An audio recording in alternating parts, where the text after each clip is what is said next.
Hi, everybody. Welcome to Active Self-Protection Extra. Here with the chief jokester at Active Self-Protection, Mike Williver, the host of the Ask Podcast, Terry Johnson, executive vice president of firearms legal protection.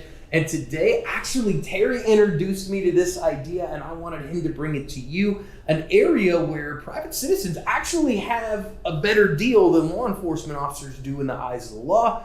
It's known as the Garrity rule. To win the fight after the fight, you need help.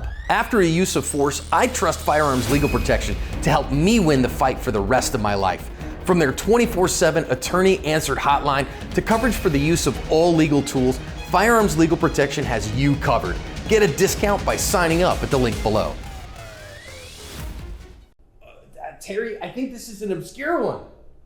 Well, it's, we actually talk about it all the time, but we never really delve into it. If we talk about what happens after a shooting, we always talk about the fact that, the police call their union representative and they've got to make a statement and, but they get sleep cycles and all those. Well, part of that has to do with Garrity. And a little background, Garrity is a case where in New Jersey, the cops had a ticket. The description. Yeah, they had a ticket fixing scheme there. And once the police found out about it, the police were fixing tickets. So they were hooking their friends up, or they were taking some money under the table to not give you stuff. Exactly. Give me 20 cash and I won't, let you have this ticket. It was bad juju. Yeah, bada bing, New Jersey, right? Bada bing. Yeah. So as this went on, they were brought in, and these officers were told, you either make a statement or you lose your pension. You're going to get fired. And the officers eventually made a statement. And after that, it goes up and they're prosecuted. Well, that statement was used against them. Right. So this went all the way to the United States Supreme Court. And the United States Supreme Court said they can make statements because they're public employees. Right. However, they can be compelled to make statements? They can be compelled to make statements. Okay. However, the part of that that's really interesting is it can't be used against them criminally. So now going back to what happens after a shoot, I, as a private citizen, guess what? I don't have to make a statement. This is important. I think everybody goes, well, wait a minute. The cops say, hey, you got to make a statement. No, you don't. Right. I don't have to make a statement as a private citizen. I could say, talk to my attorney. And my attorney says, we have no statement to make at this time. Exactly. And I don't get the sleep cycles and all those other things that the officers get. But that statement that they make can't be used against them. Now, they can lose their pension, they can lose their job if in fact they don't make one. But again, what this is allowed basically is for investigations to continue into police officers. And it's not just police officers, it's also any public employee. So that could be school teachers, that could be your dog catchers. So anyone who's a public employee, Garrity pretty much falls under that.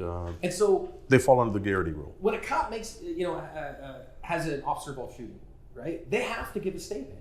They must. And so then there's this big question of, wait a minute, is this an administrative investigation? Is this a policy investigation? Or is this a criminal investigation? Under which rules am I being asked to give a statement right now? Yeah, sometimes there's no clear, bright line there for the officer or the deputy or the agent who is in this position. And I've been around guys where they've been in a shooting. It's a very uncomfortable position to be in because that individual officer is definitely second guessing his or herself at that moment. Absolutely. And I think it's right.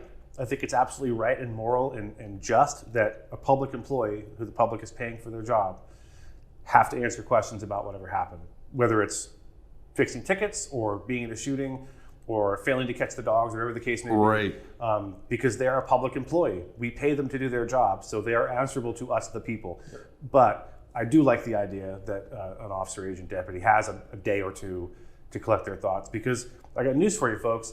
If you make a statement right after a shooting, you're not in the normal headspace that you're in. Anything that you say in that moment, that's in stone. So 2 days later, when you can win with your attorney, and any part of that changes, that's a liability that you don't want to have. And any cop worth their salt will not have a problem with you deferring a statement. They may pressure you, but you don't have to make that statement, especially not right then and there. And if that statement is different, I promise the attorney is going to say, you made a statement on June 15th, you said this. 3 days later, June 18th, you said this. What changed? Which version of the truth do you want me to believe? Right. Because the truth never changes. Correct. So to me, the interesting bit here too is that, again, as a police officer, so certainly a police officer will have a union rep and an attorney present, right? So people who are helping them with these things, that hopefully those guys will ask, what kind of investigation are we doing here? Higher chain of command. Right. Are we doing an internal affairs investigation? Oh, okay. Well, then anything that my client says can't be used against him in a criminal investigation. Correct. So guess what? As a private citizen, I ain't got that because I'm not employed by the state or whatever. And you don't have to make a statement. I mean, imagine if we, fell under those rules where we had to make a statement. Now, all of a sudden, your Fifth Amendment, that portion is just tossed. This protects the officers' Fifth Amendment rights. Yeah, as a private, they are a citizen as well, right? Yes. So if it's a criminal investigation, they do not. They have to have the right to not incriminate themselves, right? And officers commit crimes too, and they do wrong things too. We've had high-profile criminal convictions in America over the last couple of years. Pretty big deal. But again, they have to answer questions administratively. Yep, I was just thinking of one even on the public side. I mean, let's go back to Bill Cosby, right? Oh, he's out of jail. And why is he out of jail? He's out because he made a deal with the prosecutors, I'm going to make a statement, it's not going to be used against me, et cetera, et cetera. A different prosecutor came in later. Psych! And they said, oh, we've got all of this, so let's go out. And finally, the court did the right thing and overturned it. Now, I'm not saying that his actions were appropriate in what he did or allegedly did, but what I am saying is... He said he did it. He did. Well, yeah, but my point... Hurts my feelings that Cliff Huxtable's a scumbag. It's not It's bad. Yeah.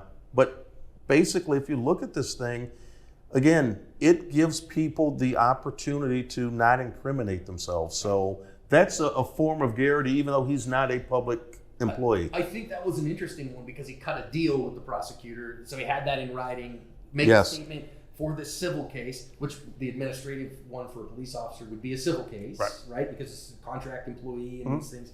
So basically, Bill Cosby cut that similar kind of deal. Yes. And then it got used against him, and eventually that got it thrown out of court. Correct. So to me, this looks like, okay, wait a minute. As a private citizen, I'm not making a statement, or I don't have to. I could choose to. Correct. And that might help me, but I don't have to. As a police officer, I'm not going to get away with that. No. And if nothing else, this should drive home. If you're public safety, if you're law enforcement, if you're a prosecutor watching this should drive home to you why your job is so important and why doing it correctly is so important. Yeah. Because Bill Cosby, in my humble opinion, should have been in prison for the rest of his life. Well, guess what? Now he's not. Why not? Because people didn't do their jobs correctly in the legal system. Could have happened before. Could have happened he wasn't Mirandized and made a statement.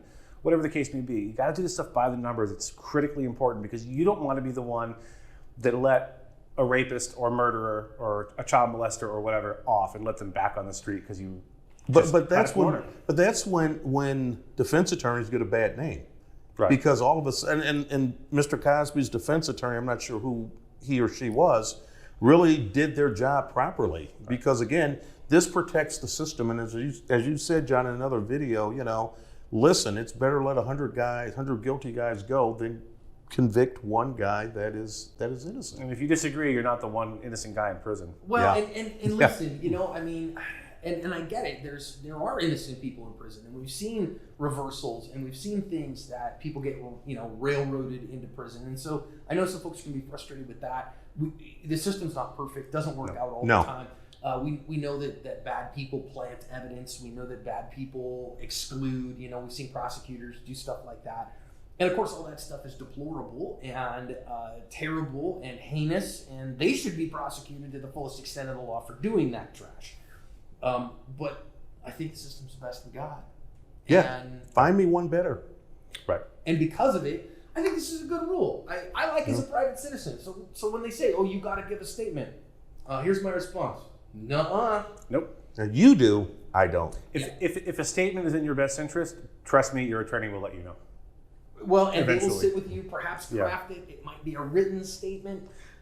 Here's the statement I will give. I'm glad you said that because one of my favorite prosecutors of all time once said that a criminal court trial is not so much a search for truth and justice as it is a carefully scripted word game.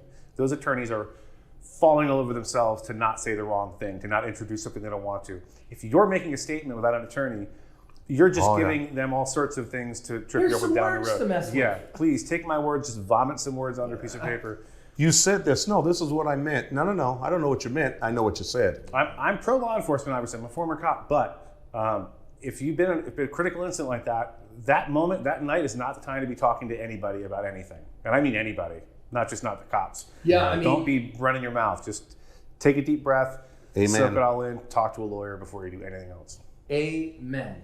We have one more for next week. I think this leads us into our next topic, and that is who can I talk to after I have a defensive encounter, and when is that protected and when is it not? Guys, thank you so much for the time. Thank you. My pleasure.